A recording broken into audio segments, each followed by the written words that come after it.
Hello and welcome to Nurturing Homes. आज हम एक ऐसी रेसिपी बनाने वाले हैं जिसको किसी भी तरीके के इंट्रोडक्शन की जरूरत नहीं है। आज हम दो तरीके की गार्लिक ब्रेड्स बनाएंगे। एक एकदम स्टफ्ड रहेगी, फुल ऑफ वेजिटेबल्स एंड चीज,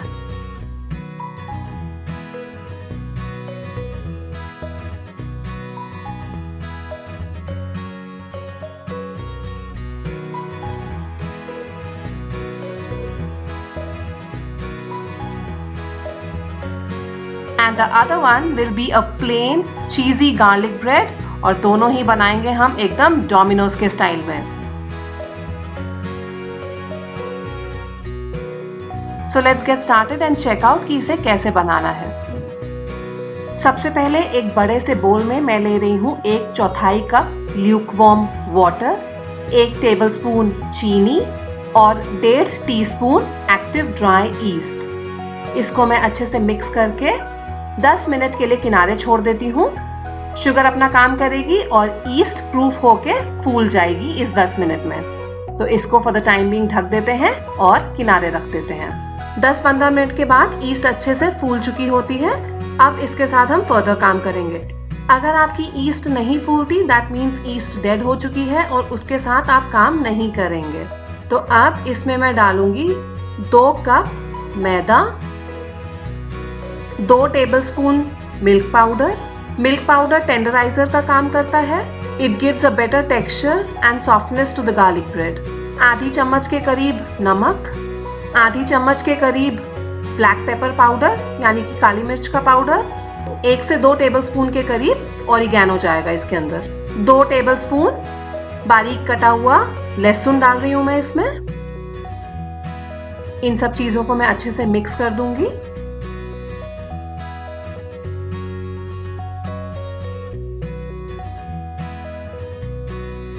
इस आटे को गूंदने के लिए मैं ल्यूकवार्म वाटर यानी कि गुनगुना पानी ही इस्तेमाल करूंगी।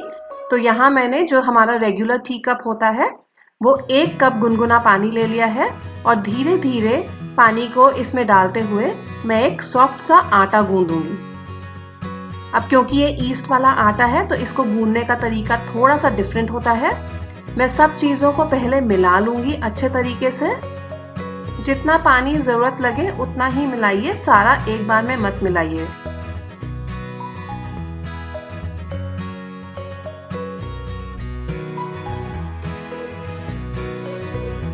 तो अराउंड 3/4 कप ल्यूकवार्म वाटर लग गया मुझे इस आटे को एक साथ करने में।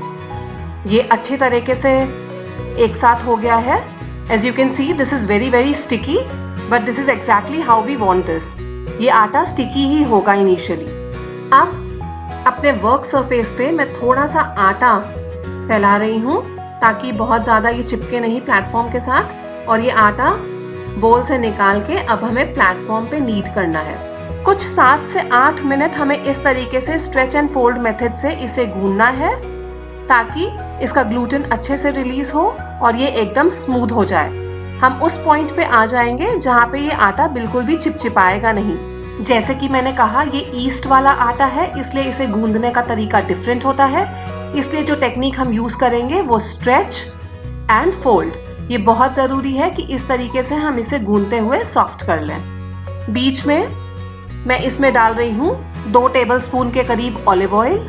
आप रेगुलर कुकिंग ऑयल का भी इस्तेमाल कर सकते हैं।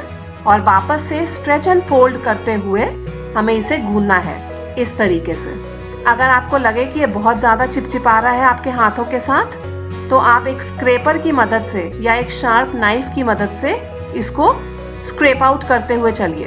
बट इनिशियली ये आटा चिपचिपाएगा ही और धीरे धीरे जैसे जैसे आप stretch and fold method use करते जाएंगे ये आटा एकदम स्मूथ हो जाएगा और बिल्कुल भी नहीं चिपचिपाएगा आपके हाथों में 10 मिनट के बाद।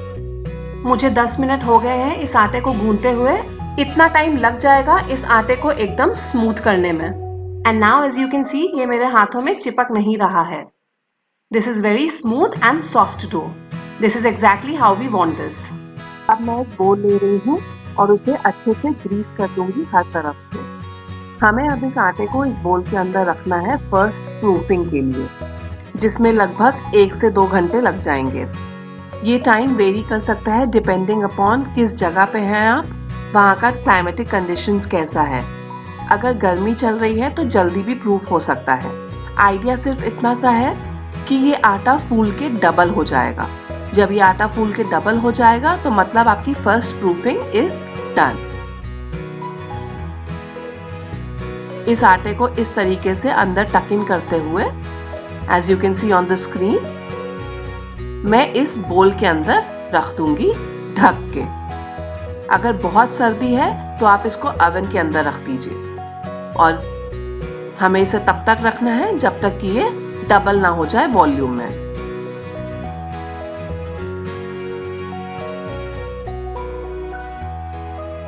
करीबन 2 घंटे के बाद ये देखिए आटा कितने अच्छे तरीके से फूल के डबल हो चुका है। इसकी सारी एयर मैं नॉक डाउन कर दूंगी इस तरीके से पंच करके, और एक बार और इसे हल्का सा नीड कर लूंगी, यानी कि गूंद लूंगी।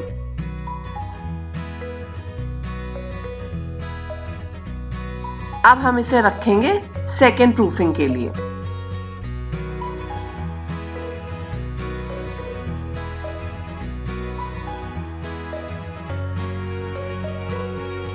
बहुत ज्यादा इस समय नीड करने की जरूरत नहीं है। अगर ये हल्का सा चिपचिपाए आपके हाथों में तो हल्का सा अपने हाथों को ग्रीस कर लीजिए। अब मैं इसे अपने प्लेटफॉर्म पे वापस से ले रही हूँ और इस 2 बॉल को डिवाइड कर लूंगी 2 हिस्सों में। 2 गार्लिक ब्रेड इसकी आराम से बन जाएगी, बड़े साइज की। यहाँ पे मैंने जो कटिंग बोर्ड है उसको भी हल्का सा ग्रीस कर दिया है। ये डो उसके ऊपर रखा है और इसको मैं डिवाइड कर दूंगी 2 पार्ट्स में।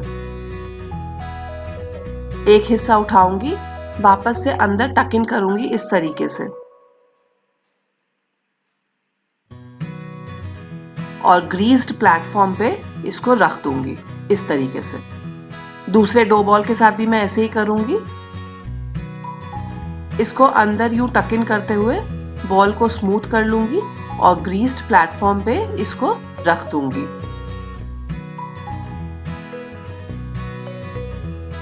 इसको अब मैं रखूंगी सेकेंड प्रूफिंग के लिए। सेकेंड प्रूफिंग में उतना ज्यादा टाइम नहीं लगता है, hardly 40 to 45 minutes, again depending on the climate. ये जल्दी भी हो सकता है। इसको अब मैं ढक के रख दूंगी एक डैम्प क्लॉथ के साथ, यानी कि एक हल्के से गीले कपड़े के साथ। कपड़े को गीला कीजिए और उसका पानी पूरा निचोड़ दीजिए और उस कपड़े के साथ इसको ढक के छोड़ दीजिए। इन द मीनवाइल यहाँ स्टफ्ड गार्लिक ब्रेड की तैयारी करते हैं। मैं ले रही हूँ 1 कप मोज़रेला या पिज्जा चीज। इसमें मैं डाल रही हूँ उबले हुए कॉर्न, थोड़ा सा प्याज कटा हुआ, थोड़ा सा कैप्सिकम कटा हुआ, 1 टेबलस्पून कटा हुआ गार्लिक, आधी चम्मच के करीब चिली फ्लेक्स, 1 चम्मच पिज्जा ऑरिगेनो, थोड़ी सी काली मिर्च, और इन सब चीजों को अच्छे से मिक्स कर देंगे। मैंने एडिशनल नमक नहीं ऐड किया है क्योंकि चीज में ऑलरेडी नमक होता है, but if you want you can always add it. Filling आप अपने हिसाब से बना सकते हैं, चीजें कम ज्यादा भी कर सकते हैं इसमें। अगर आपको इसमें चीज ज्यादा चाहिए तो चीज बढ़ा दीजिए, या अगर और भी कोई सब्जी चाहिए आपके मनपसंद की तो वो भी आप इसके अंदर डाल सकते हैं। ये फिलिंग हमारी स्टफ्ड गार्लिक ब्रेड की रेडी हो गई है। प्लेन चीजी गार्लिक ब्रेड बनाने के लिए यहाँ पे मैं गार्लिक बटर बनाऊंगी। करना कुछ भी नहीं है, मेल्टेड बटर लेना है और उसके अंदर हमें थोड़ा सा कटा हुआ गार्लिक मिला के मिक्स कर देना है। That is it. यहाँ पे करीब 40 मिनट के बाद जब आप नोटिस करेंगे तो अगेन ये जो हमारे 2 बॉल्स हैं वो फूल के डबल हो गए हैं वॉल्यूम में। तो दैट मीन्स हमारी सेकेंड प्रूफिंग भी कंप्लीट हो गई है। और अब यहाँ पे मैं थोड़ा सा आटा स्प्रिंकल कर दूंगी इस सरफेस पे। यहाँ पे आप चाहें तो कॉर्न मील भी स्प्रेड कर सकते हैं। इसको अच्छे से स्प्रेड करने के बाद 1-2 बॉल उठाऊंगी मैं और इस सरफेस पे हमें इसे फ्लैट करना है हाथों से, इस तरीके से।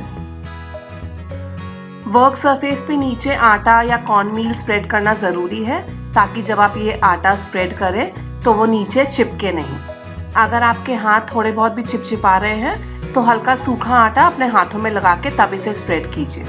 इसको स्प्रेड करते वक्त बहुत ज़्यादा पतला मत कर दीजिएगा, वरना इसके फटने के चांसेस रहेंगे। प्लेन चीज़ी गार्लिक ब्रेड बनाने के लिए इसमें जो हमने अभी गार्लिक बटर बनाया था वो अच्छे से स्प्रेड कर देंगे। Be generous in applying this, तभी स्वाद आएगा और बहुत टेस्टी बनेगा ये। इसके ऊपर मैं स्प्रेड करूंगी पिज़्ज़ा चीज़ या मोज़रेला चीज़।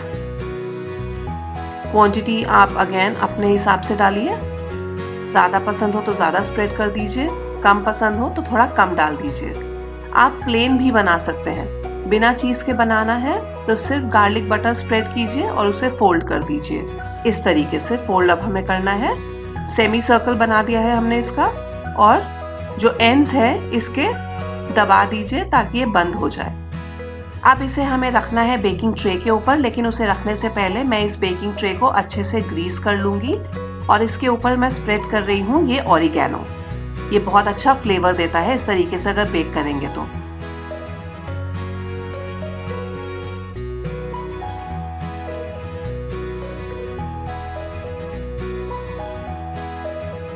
अब केयरफुली इस गार्लिक ब्रेड को उठा के इस बेकिंग ट्रे के ऊपर हमें रखना है इस तरीके से।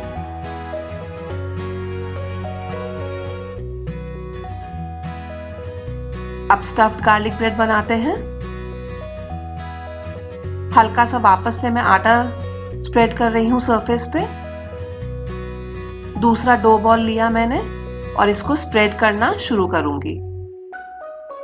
बहुत ज्यादा अगेन इसे पतला मत कर दीजिएगा स्प्रेड करते हुए, वरना फिलिंग डालने के बाद ये फटेगा। अगर आपके हाथ हल्के से चिपचिपाएं तो आटा लगा लीजिए हाथों में, तो उसके बाद ये चिपचिपाएंगे नहीं और आप आराम से स्प्रेड कर पाएंगे।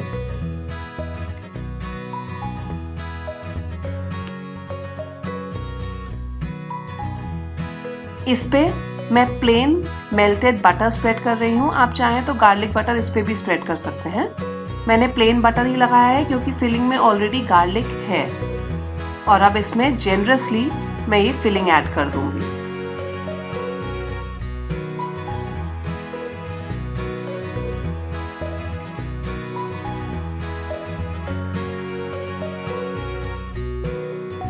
सेम तरीके से इसको भी फोल्ड कर देंगे, सेमी सर्कल बनाएंगे और साइड्स हम क्लोज कर देंगे।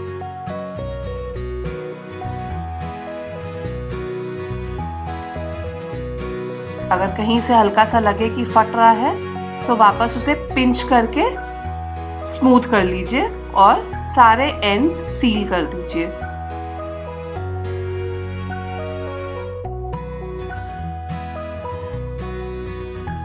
Just like this. ये भी हो गया है। अब इसको केयरफुली उठा के मैं बेकिंग ट्रे के ऊपर रख दूंगी।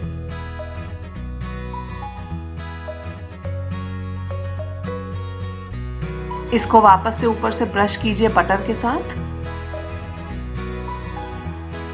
A generous spread of butter is what adds to the taste. इसके ऊपर मैं वापस से स्प्रिंकल कर रही हूँ थोड़ा सा ऑरिगेनो और एक नाइफ की मदद से इसके ऊपर इस तरीके के कट मार्क्स लगा दीजिए। पूरा कट थ्रू मत कीजिएगा, हमें हल्का सा इंप्रेशन देना है इन कट्स का अपने गार्लिक ब्रेड के ऊपर। This now goes in the oven for baking at 180 degrees centigrade for about 20 minutes. अगर आप माइक्रोवेव कन्वेक्शन मोड पे बेक करेंगे तो इसे 250 डिग्रीज पे बेक कीजिए for again around 20 minutes. आप इसे गैस स्टोव पे, कढ़ाई पे भी बेक कर सकते हैं। सबके ओवन डिफरेंट होते हैं, इसलिए 15 मिनट के बाद इसे जरूर चेक कर लीजिएगा। जब ये ऊपर से अच्छे से ब्राउन हो जाए, then you know that it is now ready to be served.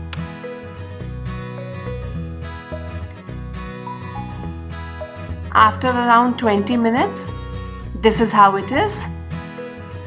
थोड़ा सा लंबा प्रोसीजर जरूर रहता है क्योंकि दो बार प्रूफिंग करनी पड़ती है, but in the end it is all worth it. So do try out this recipe. I am sure आप Domino's का भी garlic bread भूल जाएंगे. This is exactly how you eat it in the restaurants outside.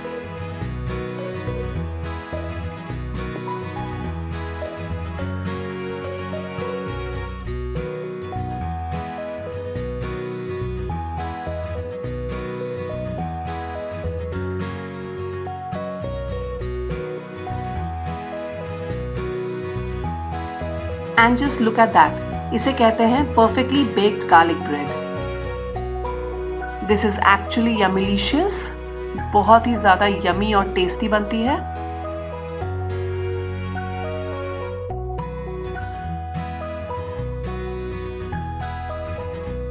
Look how cheesy and beautifully this has come out to be. I hope you enjoyed today's video. Do write into me in the comment section below कि ये कैसे बनी। Thank you for now. Keep smiling, keep watching, and I'll see you in my next one soon. Bye bye.